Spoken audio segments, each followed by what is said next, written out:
it's important for you guys to know the reality so that you can prepare properly and not have the glitter over your eye. The day I became a permanent resident is the day that so many doors and opportunities opened up for me.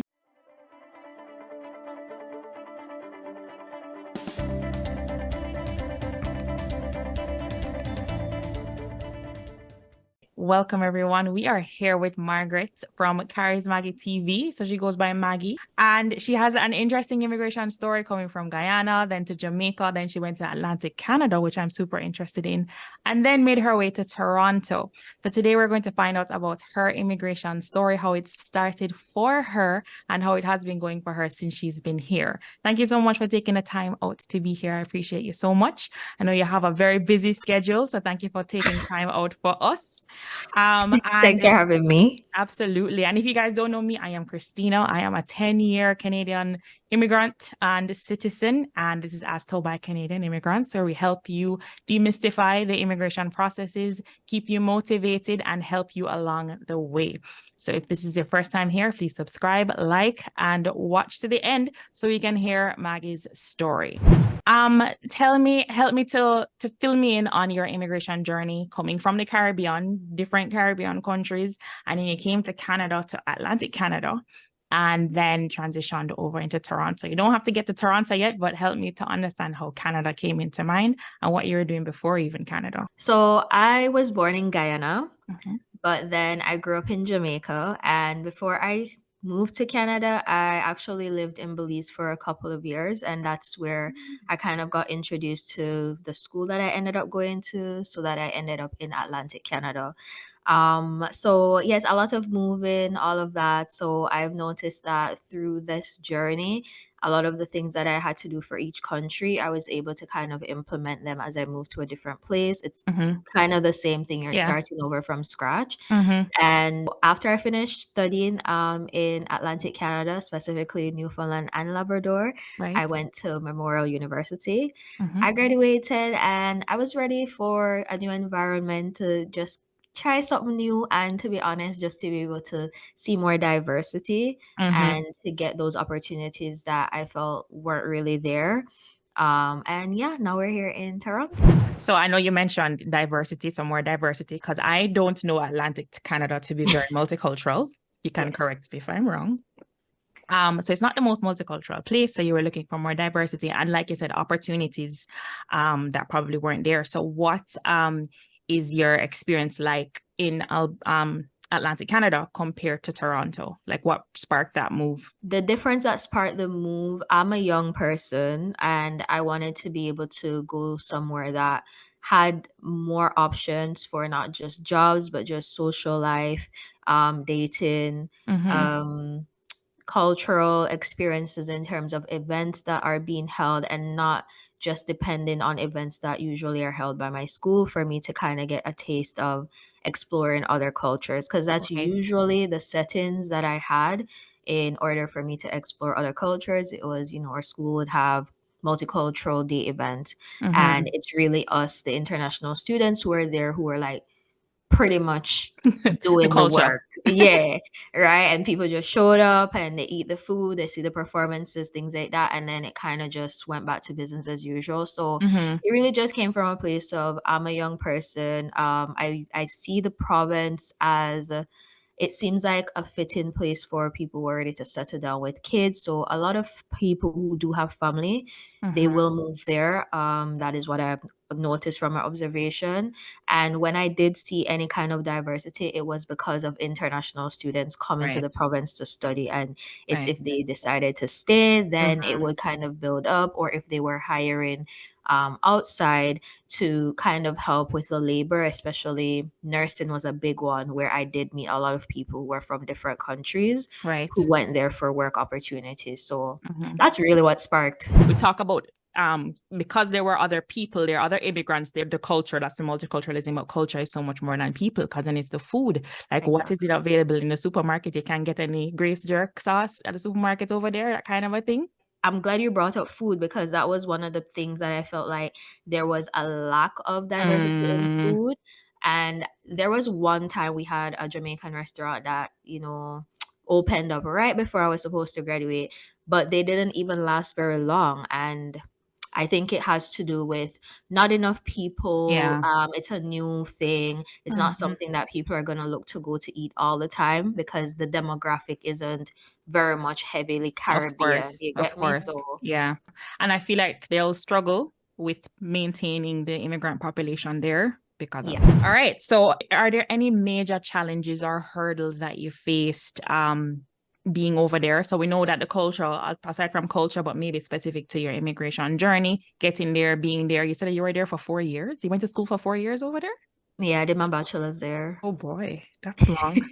Okay. So that's even different. That's very different, right? Yes, because usually Because people do 1 year or 2 year program. mhm. Yeah. Yeah, so you came fresh out of high schoolish age-ish, not So maybe, junior college, like, or a right. version of high, because over here they go up to grade 12, but like they're usually 18. We finish high school at 16, and then we go to junior Oh, college, getting that introduction to kind of university life before we're like thrown into it. So right. yeah, so it was Okay. from the transition from Belize Mm-hmm. is what really like gave me the exposure to that school, Good because idea. any other way I wouldn't have known, and I wouldn't have thought of Atlantic Canada as an option. I was looking at the hot places, Florida, like Oh yeah. California, okay? Mm-hmm. But reality hits and you see the pricing. So when we're talking about challenges, I think the biggest challenge that a lot of international students would face is selecting the right school that's within their budget and Yeah. offers a program that fits. Mm-hmm. So that was one of the things. I did find a program that at the time I thought it was a fit, Mm-hmm. but I was, you could say, blinded by all the promises and the things that was shown during the recruitment process. And then you get there and it's like, wow, I'm really on my own. So it was a lot to navigate, but I think what really helped me is because I had experience moving to so many places, I had to learn to make new friends very quickly. So building Right. a community. Mm-hmm. Another challenge would be the differences in culture as well. Mm-hmm. Even when we're talking about learning in classrooms, at sometimes I was like the only Black person in my class. So Yeah. you really stick out like a sore thumb. And Mm-hmm. I even found some, it wasn't in your face, but there were some moments of racism. Low key. Mm-hmm. And sometimes it had me questioning myself. Yeah. And it was after hearing experiences from other people. I'm like, okay, so I'm not bugging. Like, this is actually happening. What are some things I can maybe find, or resources that we didn't have resources to actually help in that area? So it was also finding community to help us discuss these things and seeing what we could do. Yeah. And I guess the last challenge I would say is the hair. Mm-hmm. I went natural my second year of university. Because it was Because cream first, right? yeah. First. Okay. Yeah, I had Mm-hmm. cream hair, and I'm thinking I will be able to manage it on my own. So I already did my research. I knew that there weren't hairdressers that cater to my hair. I was like, okay, I'm just gonna bring my products. I must find one or two people who know for cream hair, or I maybe know how to do it. Just teach myself. But the problem was the weather, and it was just a different climate. So I opted to go natural because my hair was like, Oh, it yeah, it wasn't was happy. falling out. Yeah, the hair never like Mm-hmm. it. It was like, what is the sweater? Should dry up on me quick, quick. Things you wish you knew before, eh? I Yes. literally last night I woke up and my eyes were so dry. I'm like, people don't even talk about this The dry eye dry stuff. eye. Oh my gosh.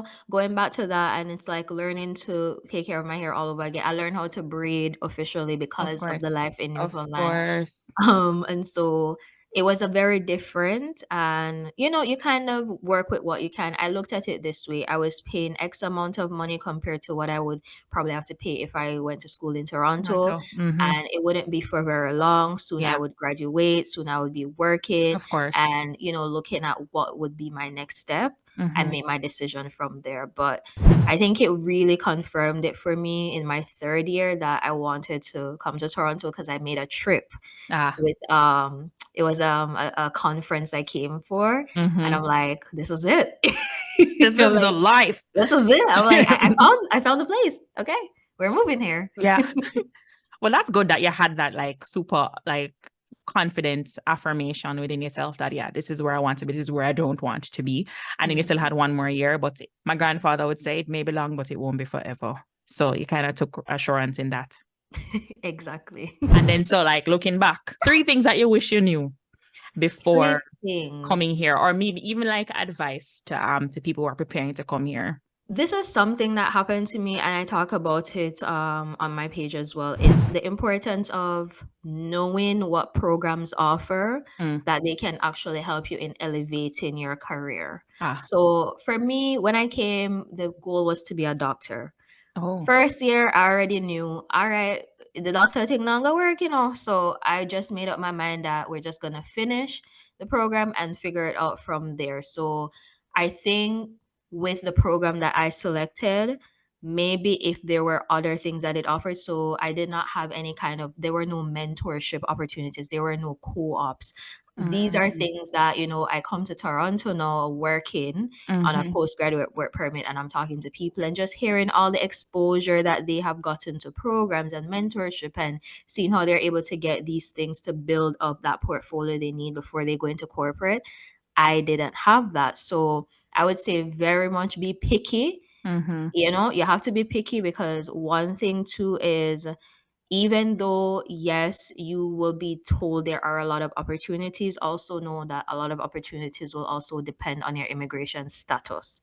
Oh, The wait. day I became a permanent resident is the day that so many doors and opportunities Opened up. opened up for me, that if I had Mm. stuck with, maybe I did a master's and be an international student for longer, those opportunities would not be afforded to me. So is Mm. these things people have to think about. Don't just take at face value what is being Mhm. presented to you, because the Mhm. point is to sell the country, get people, enthusiastic to want to move here, but make sure you're doing your research. Homework, yeah. So that is one. The second thing is be open to networking with people, to talking, having conversations. If you're somebody that you try to stick with friends, and if friends can't go here, then you're not going to go, doggone ya mess up, because once, Mhm. if the friends can't go, you will be pulling yourself back Mhm. if you don't allow yourself to step outside of your comfort zone. And I think I have no regrets of me going to Newfoundland. I must say I met some wonderful people. If there's one thing I would say is different from Toronto and Newfoundland, the hospitality. The Mm. hospitality is way better. Oh, People wait. are inviting you to their house for dinner. Mhm. People are sending you birthday cards. Mhm. Christmas time come, and my feet will never be cold, because the amount of knitted socks or Cute. like fresh bread I'm getting, because the grandmas over there, the Mhm. baking, they have it Mhm. unlocked. I have to show them out. Newfoundland Mhm. Labrador, yes. They have the baking and the knitting unlocked. So it really, even though I felt homesick, I would say it gave me that warm, cozy feeling of knowing Yeah. that there are people here, community here, and you can Mhm. find ways to build your own community. So that's the second one. And the third one, dating is harder than you think. That I have that as a point in one of the upcoming questions, because you have a video about that, right? And it's Yes. something that it's like, if you don't try to meet people, it's like, how do you meet somebody? You know Mm, what I mean? So yeah, we're not going to give them too much about that. no, we're going We're to going to save get that to one. yeah, thanks for sharing that, because I think that's, it's important for you guys to know the reality of things, the reality of the experience, so that you can prepare properly and not have the glitter over your eye. And then when you come, it's duct tape. I got to take off them the glitter there. Okay. So hear it from here. Hear it from the horse's mouth. Okay. Mhm. We are going to pivot now into your academic story, but linked to the Canadian immigration route, right? Because you had to go through all kind of things to come here. So we are going to do that in the next episode. So you guys, this is episode 1. Stay tuned for episode 2, which will come out next week, Sunday. Or if you're watching this, maybe it's already out. So make sure you watch the next episode, and we're going to talk about her going to school, her immigration process, and now she's a permanent resident. Oh. All right. So we're going to hear about that. So stay tuned, watch the next episode, stick around, of course, subscribe, like, and share this video, and we will see you in the next video.